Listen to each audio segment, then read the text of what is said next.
Bienvenidos.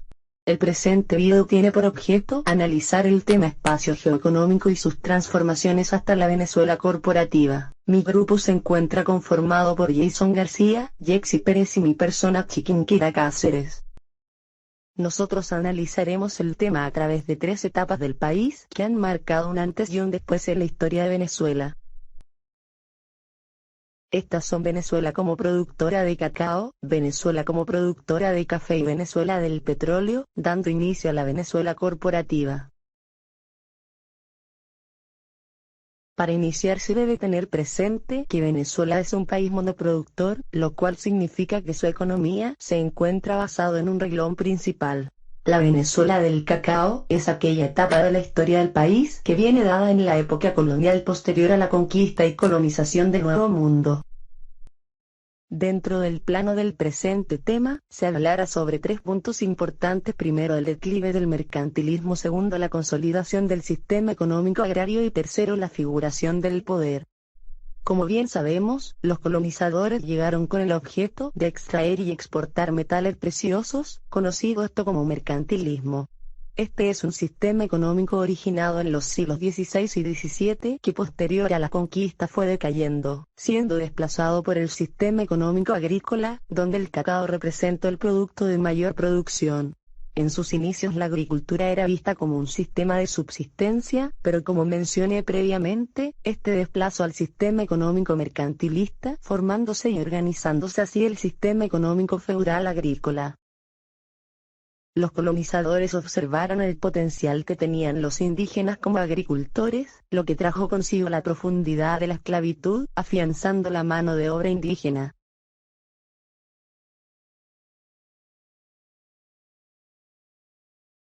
Por lo tanto, el cacao se convirtió en el producto con mayor demanda en el Viejo Mundo, lo que causó que se ampliara la red comercial entre América y Europa. Y, para tener un mayor control, se crea la Real Compañía Guipuzcoana. Esta compañía era la autorizada por la corona española de controlar las actividades comerciales en la Venezuela colonial, a través de políticas implementadas como por ejemplo lo era el pago de impuestos. Visto así, el cacao figuraba como un producto de poder, ya que era muy solicitado por la nobleza del Viejo Mundo y por él se observaron consecuencias en la Venezuela colonial, por lo que quien tenía la autorización de la corona y a su vez poseía grandes extensiones de tierra para la producción del cacao, tenía el poder.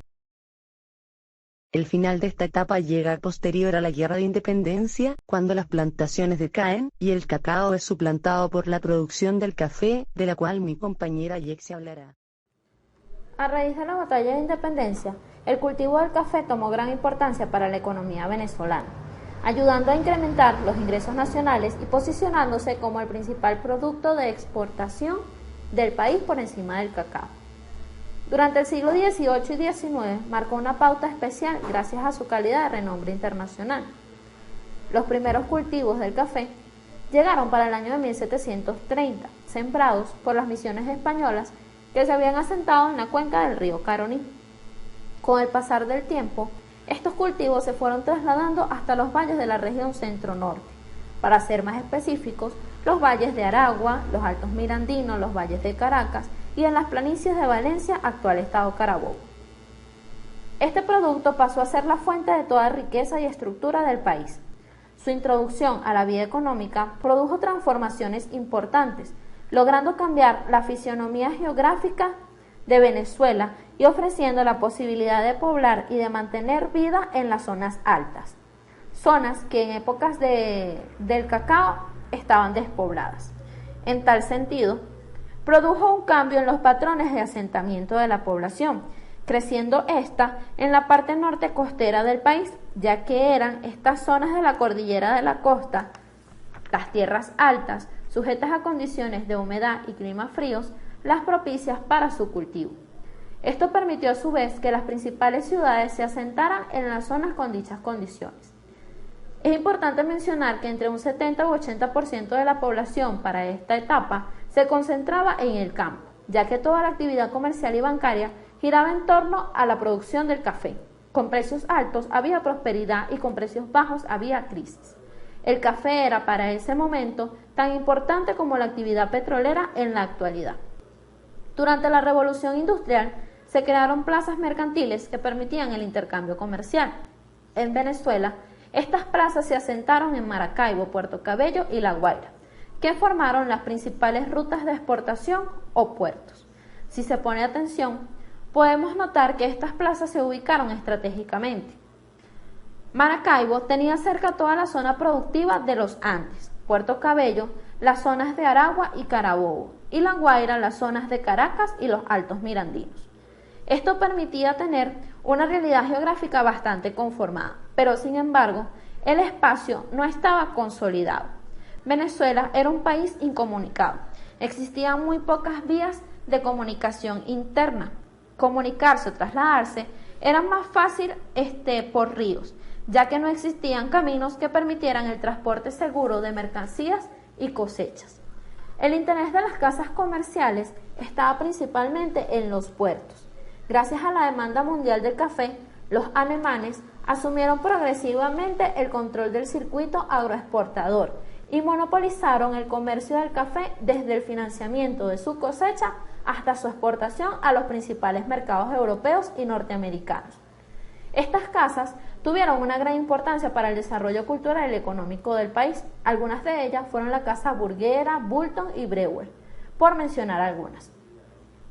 Asimismo, estas casas comerciales trataban de dominar las principales rutas de comercio, con la intención de establecer una relación directa con los productores y evitar los intermediarios, ya que las empresas navieras incidían demasiado en el precio del producto para transportar las cosechas a Europa. Es importante mencionar que los alemanes eran expertos en reconocer las producciones del café.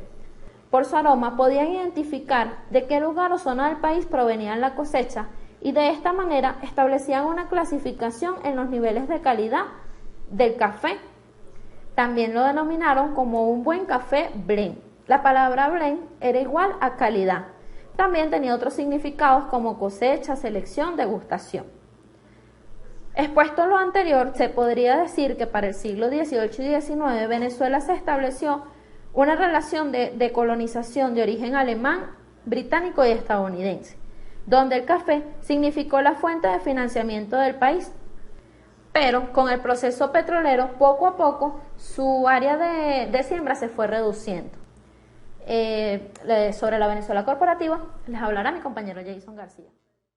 La Venezuela corporativa inicia con el autoritarismo andino. Cuando Cipriano Castro entra triunfante en Caracas, luego de su revolución liberal restauradora, en su gobierno, aparece el denominado compadrazgo, donde los delegados nacionales eran seleccionados democráticamente y eran personas cercanas a quien dirigía. Se conoce como autoritarismo andino a los gobiernos de 1899 a 1945, formando por 4 gobiernos, conformado por Cipriano Castro, Juan Vicente Gómez, Eleazar López Contreras e Isaías Medina Angarita. Como medida para solventar las deudas que tenía el país, Castro toma la iniciativa de pedir apoyo crediticio a los banqueros más poderosos, los cuales declinan su oferta. Esto da inicio a la revolución liderada por Manuel Antonio Matos en contra de Castro, lo que termina en el bloqueo naval del territorio, hecho por Alemania, Italia e Inglaterra. Con la firma del Protocolo de Washington se levanta el bloqueo. Así pues, Venezuela puede volver al comercio y empezar a pagar sus deudas. Entre los logros de Castro, podemos encontrar el Código de Hidrocarburos, publicado en 1904. La construcción de muchas obras públicas, ejemplo la Academia Militar y el Palacio de Gobierno y Justicia. Lo que se resume en la centralización de su gobierno. Ya en 1908, por motivos de salud, Castro parte hacia Berlín.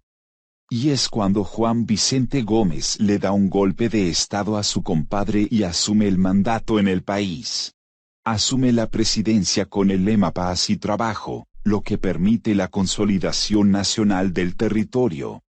Con el fin del caudillismo y la creación de la Academia Militar, se componen las Fuerzas Armadas del país, es decir, los campesinos se volvieron soldados. Esta acción en conjunto al asentamiento de las instituciones públicas, genera el respeto de la población hacia las autoridades.